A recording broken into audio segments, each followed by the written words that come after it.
Olá, bem-vindos a mais um programa do Casal CI em Ação. E hoje a gente vai falar de um assunto que não é que está em moda, mas está acontecendo muito, que é a infecção pelo herpes zoster, né? Cada dia mais a gente atende pacientes com esse quadro e ele tem alguns detalhes que a gente quer trazer para vocês para facilitar, né, o tratamento dessa situação que é tão dolorosa para o paciente, limitadora e que tem alguns detalhes que o Ricardo hoje vai trazer para a gente. Tudo bem? Tudo bem. Vamos para mais um? Olá. Vamos. Então, a gente tem visto muitos pacientes com infecção pelo vírus do herpes zoster, né? E a primeira coisa que eu queria que você comentasse é sobre essa diferença entre os herpes, né? Que nós temos a família dos herpes, que tem o herpes labial, né? Existe herpes genital e existe a infecção pelo herpes zoster. E que os pacientes se confundem e têm muito medo de que, por sempre terem herpes labial, que isso seja já um prenúncio de que eles podem ter a infecção pelo herpes zoster. Uhum.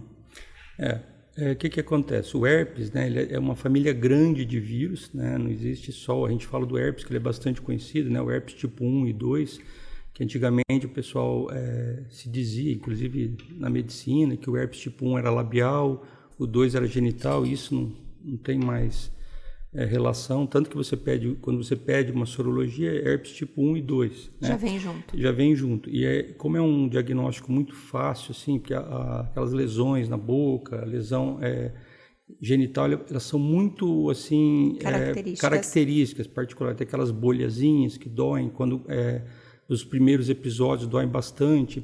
E o herpes, tanto o herpes simples quanto o herpes zoster, ele sempre tem relação com algum gatilho. E esses gatilhos são situações, né, ou principalmente relacionadas à imunidade do paciente, se eu estou com a minha imunidade um pouco comprometida, né, seja porque eu fiquei doente, seja porque eu estou com algum estresse físico, emocional, ele pode acontecer. O herpes, ele tem, praticamente a população mundial toda já foi exposta ao vírus, né, o herpes tipo 1 e 2. E, eu nunca tive o herpes, ele nunca, talvez, tenha se manifestado, né, no caso da pessoa. Mas se eu tiver algum estresse que reduza, que comprometa, mesmo que temporariamente, a minha imunidade, eu posso apresentar esse quadro de herpes, né? A gente fala... É difícil o paciente que apresenta a lesão e não teve alguma situação de estresse, né? Sol pode causar isso. Período menstrual. Né? A gente atende várias mulheres nesse sentido. Período menstrual sempre, não são todas, mas é um estresse grande para aquela pessoa que acaba reduzindo a imunidade de alguma forma e ela reativa essa doença. O herpes não tem cura, ele tem tratamento que alivia, né? Os antivirais específicos que a gente usa para o herpes, né? E geralmente, né, ele se desenvolve, ele surge quando eu estou realmente com comprometimento imunológico. Pacientes que têm doenças crônicas, essas doenças reumatológicas, que precisam de medicações para controlar a doença reumatológica. Essas medicações imunossupressores, são né? Imunossupressores. O que é isso? Eles reduzem a imunidade da pessoa para que aquela doença que ela está tratando fique sob controle. Só que tem o efeito contrário disso, que essas drogas elas costumam baixar muito, comprometer o sistema imunológico do paciente. E esse paciente vai ficar mais propenso a ter herpes, até ter o herpes zoster também, que uma pessoa que normalmente não tem nenhum problema de saúde, que não usa nenhum imunossupressor, por exemplo. Né? No caso do herpes zoster, o que acontece? Ele é o vírus, ele é da varicela zoster, né? Ele é o vírus da catapora. Isso. E aí o que acontece quando o paciente desenvolve o herpes zoster? Ele é uma reativação desse vírus. Eu nunca tive, a gente às vezes não sabe, mas foi exposto àquele vírus. Ou também, na infância, teve uma forma tão frustra da varicela, né? que nem notou. Passou despercebido. Né? Uma ou outra vesícula e não teve aquele quadro clássico da varicela, isso. Né? E a varicela zoster, né, o herpes zoster, ele é diretamente relacionado à minha imunidade com algum problema, né? Por que é muito comum em idosos o herpes zoster? Porque o idoso, independente se ele tem alguma doença de base ou não, ele já tem um declínio, ele começa a ter um declínio do sistema. É isso. Ele tem uma queda da imunidade dele, então ele é mais propenso. No consultório, por semana, são 2, 3 casos de herpes zoster em idosos. Sim. E o que tem chamado muita atenção hoje, eu tenho falado com outros colegas também, isso é uma doença que o infecto atende, mas todo médico já deve ter visto algum caso, com certeza. Essa faixa etária da 6ª década em diante, é muito comum a gente ver esses quadros. E o sofrimento, principalmente da neurite pós-herpética, da inflamação, neuralgia pós-herpética, que é o nervo fica inflamado, o vírus ataca esse nervo, inflama esse nervo. E o pós, depois que aquelas bolhas feias lá saem secam, né? Ficam aquelas crostas, o paciente pode começar a ter muita dor. E nos idosos a gente vê muito isso. Tem pacientes que ficam anos, talvez não com aquela dor intensa do início, mas a dor persiste, aquele desconforto, né? É sempre aquela sensação que a gente ouve os pacientes falarem, agulhada, pontada, tá queimando, queimação. O herpes zoster, né? Ele é o famoso cobreiro, né? Que eles chamam, as pessoas mais antigas, o nome assim, né? Leigo, né? É o cobreiro. Ele faz uma lesão, geralmente ela ocupa só um lado do organismo, né?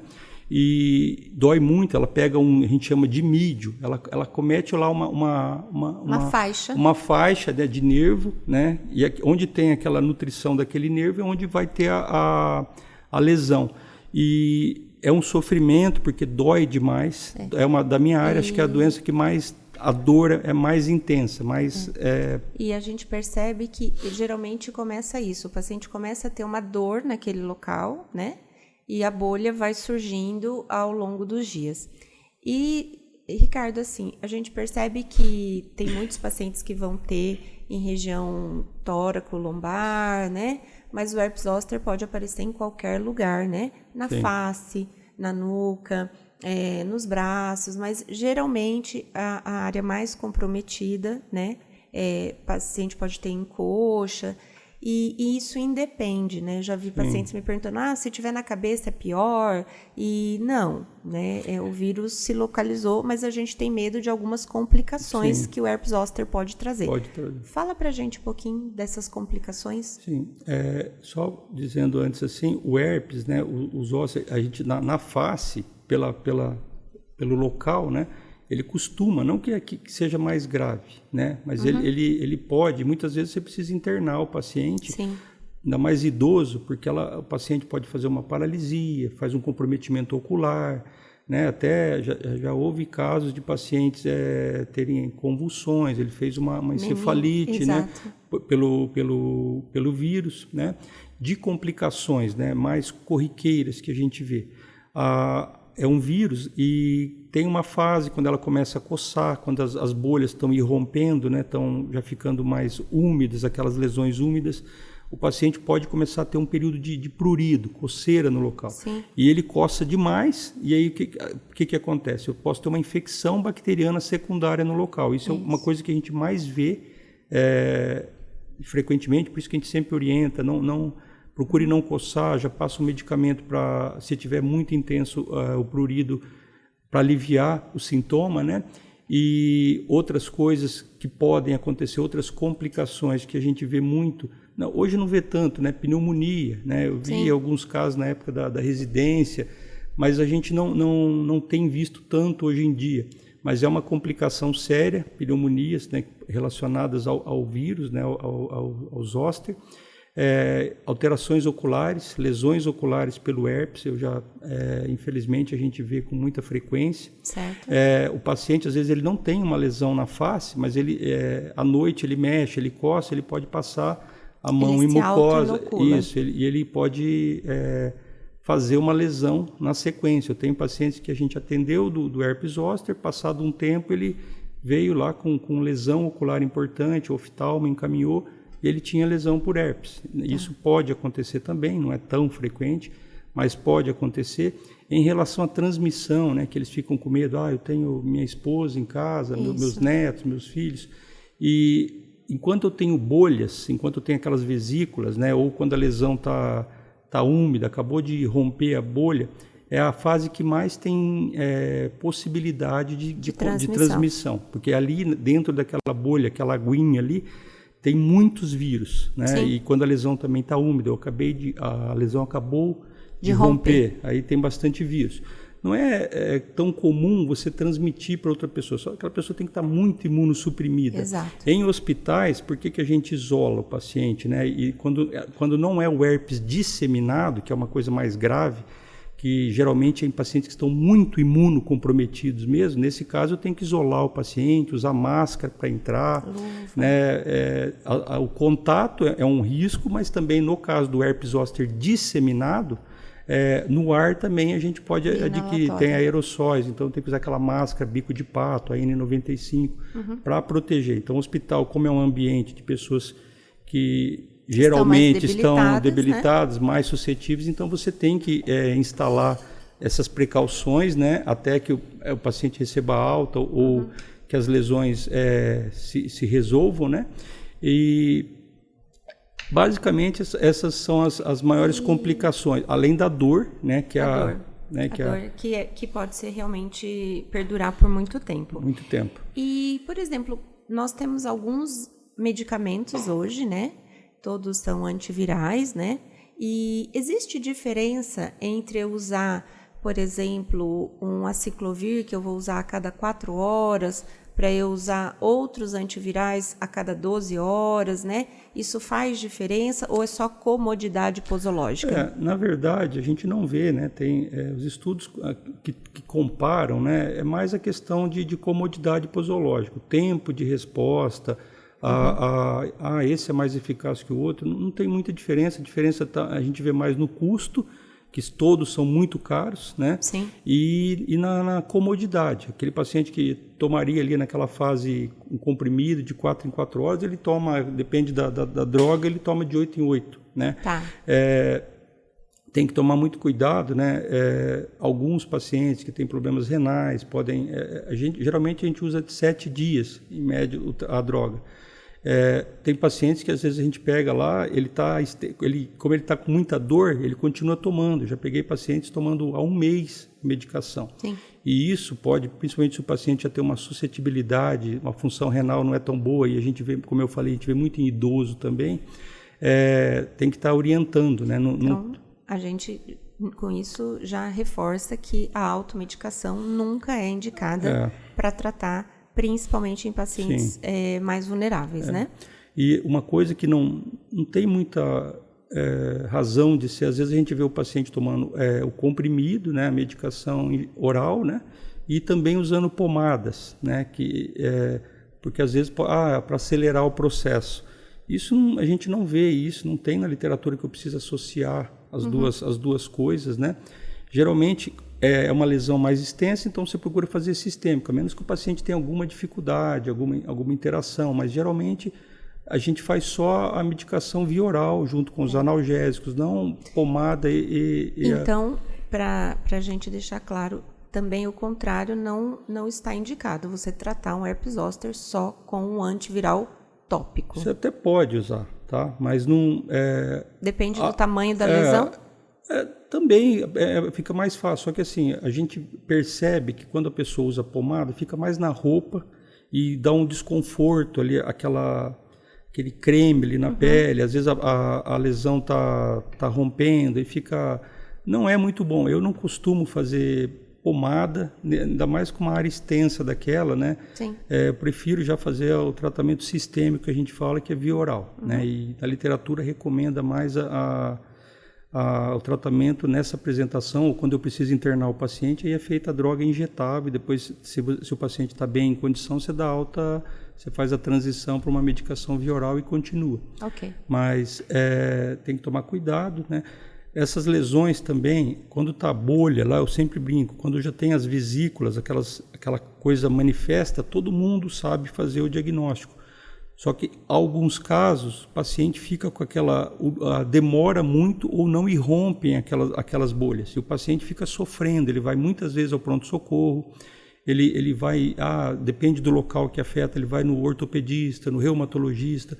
Com a queixa de dor, sem lesão. Isso, e como é uma dor que ele não consegue delinear muito corretamente, né, porque está doendo tudo e tem a dor irradia, ele acaba sendo pensado que está com uma cólica renal, por exemplo.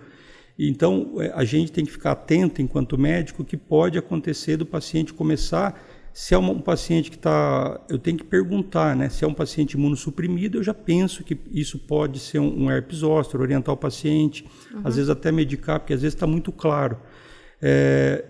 Tem a história do paciente, passou por um estresse muito grande. A gente vê histórias muito parecidas. Aquela pessoa que cuidava do pai doente, que tinha tido um AVC, aquela pessoa com Alzheimer, isso vai debilitando a imunidade da pessoa por estresse, por parte psicológica, né? E chega uma hora que o caldo entorna, vamos dizer assim, e aí ele começa a ter a manifestação. É uma doença muito complicada do ponto de vista de controle de dor, né? Essa neuralgia, que é uma das situações mais ruins do zoster, né? Da doença. Tem pacientes que vão... Nos jovens, a gente vê uma melhora da dor mais rápida, né? Ele tem uma resposta mais rápida a analgésico. Às vezes você não precisa ficar escalonando para analgésicos mais fortes, mas o idoso, a gente percebe que é uma coisa mais arrastada. Às vezes passa de um ano com dor, você medicando, e nós temos que tomar cuidado, porque o idoso, geralmente, ele já vem com uma polifarmácia, já vem tomando vários outros medicamentos que podem afetar a concentração, o equilíbrio. Aí ele já usa drogas que já podem causar isso. Está tomando, às vezes, antidepressivos, ansiolíticos, medicamentos para dormir.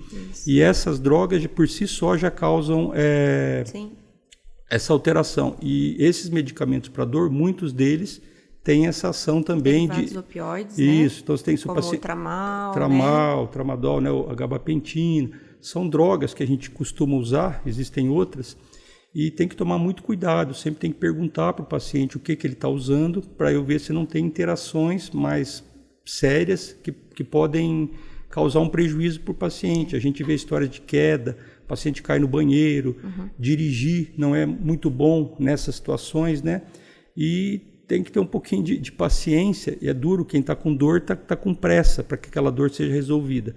Tem várias formas de você tratar a dor, e vai depender da agressividade dessa dor, da persistência, da permanência dessa dor, mas tem que ser tratado, tem que ser orientado. Não é assim, eu tomei tal remédio, eu tive isso, toma isso daí também. Cada paciente tem uma particularidade. Eu vejo pacientes tomando as medicações que a gente costuma fazer, mas ele já toma outras medicações que não poderia estar usando aquela.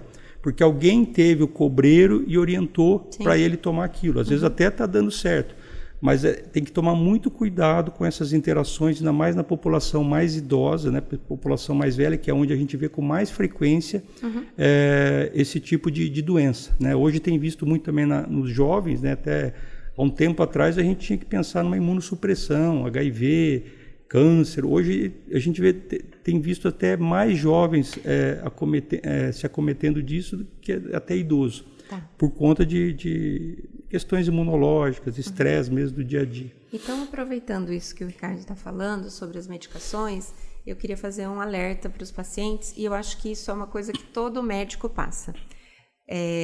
O senhor toma algum remédio?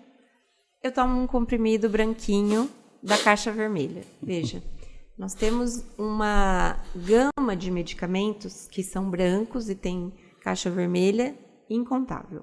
Então, todo paciente que faz uso de medicação contínua deve carregar consigo em todas as consultas uma lista dos remédios que ele usa, porque isso vai impedir que o médico possa passar para ele uma medicação que ou vai atrapalhar o efeito daquilo que ele já usa, ou que pode fazer uma reação até mais séria quando ocorre a interação medicamentosa.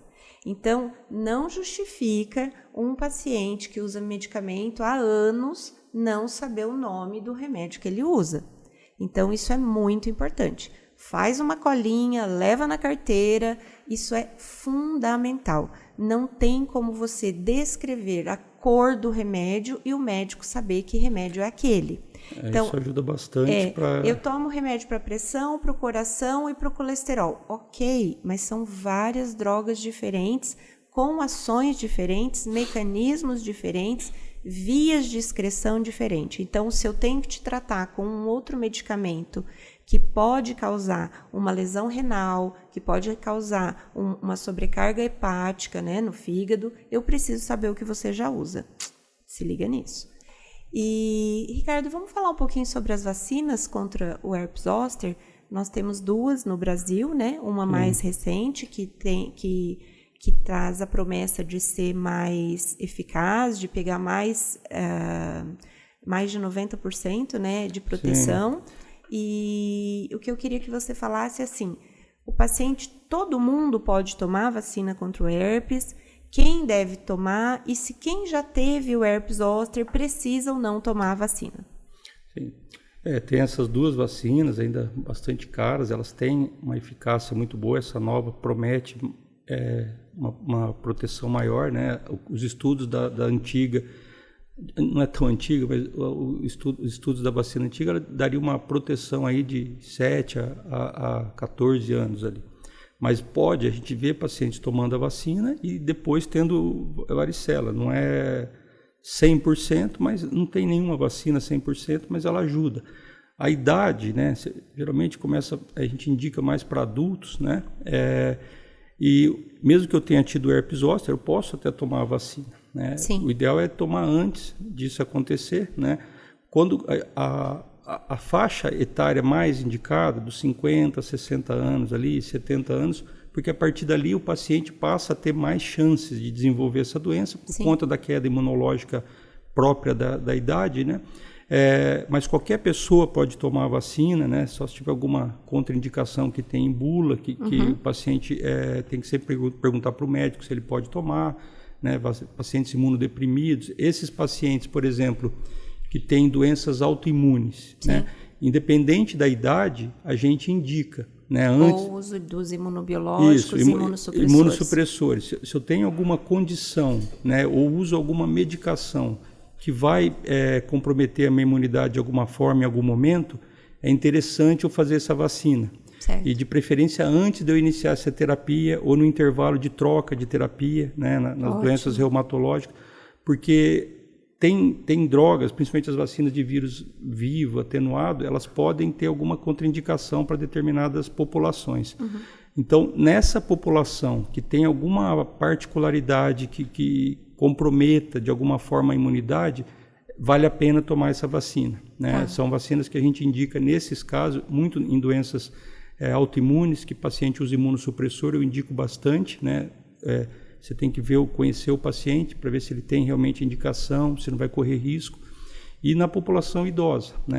Ela é o principal foco dessa vacina, indicação, nessa população aí dos 50, 60 anos. Então a gente já está nessa população, hein?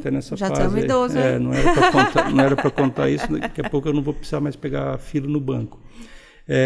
Então são, né, efeitos colaterais, eu já vi em alguns casos com essa vacina nova, né? Paciente apresentar até da tua área, o paciente fez reações alérgicas, o paciente fez um edema importante, uma urticária importante. Na verdade, dessa nova vacina, houve 2 casos de vários que tomaram vacina, 2 apresentaram isso, mas isso é muito particular. Você, como alergista, o paciente tem algum componente que vai fazer alguma reação algum veículo, algum produto que contenha aquela vacina. Então também tem que tomar cuidado quando vai orientar a vacina, você pergunta de históricos, né? Não está usando corticoides, que as pessoas esquecem que o uso prolongado de corticoide oral, ele também age como um imunossupressor. Ele é um imunossupressor, né? É um anti-inflamatório. Dependendo das doses, então tem que cuidar se estiver usando tanto durante a vigência da infecção, quanto também para tomar a vacina ou qualquer outra vacina. Essa questão do corticoide, às vezes, se você está tomando 5 miligramas lá de prednisona por 1, 2 semanas, você já pode ter uma queda imunológica. A gente vimos muito isso na Covid, né, que era parte muitas pessoas prescreviam, né, o corticoide, muitos pacientes estavam tomando por conta própria, porque ouviram falar que ajudava, e depois desenvolveram o zoster, né? Surgiu pela queda imunológica, reativou o vírus e traz bastante desconforto, né? Como eu falei, a dor é uma das piores, né? A gente tem tido alguns pacientes aí, e os idosos sofrem muito mais com essa dor que os jovens, né? Tem as exceções, mas o mais comum é a gente ver o sofrimento, a persistência do quadro, a dor mais arrastada na população idosa, né? Então, para a gente encerrar esse assunto do herpes zoster, porque senão a gente poderia ficar aqui muito tempo, lembrar, pode acontecer em qualquer idade, é mais comum nos idosos, a dor acaba sendo a sequela mais frequente, né? E ela pode ser por tempo prolongado, e que, infelizmente, nós ainda não temos as vacinas na rede pública de saúde, são feitas nas casas de vacina particulares, né? Mas que é um custo-benefício que deve ser levado em conta, né? Quem tem a possibilidade de fazer, realmente deve fazer. Sim. Eu espero que vocês tenham gostado, que seja de grande valia essa nossa conversa hoje, e sempre estamos à disposição, né, na Clínica CI para casos de infecções pelo herpes zoster ou qualquer outra doença que a gente possa ajudar vocês. Muito obrigada por você estar com a gente mais uma vez. Obrigado a todos, um abraço.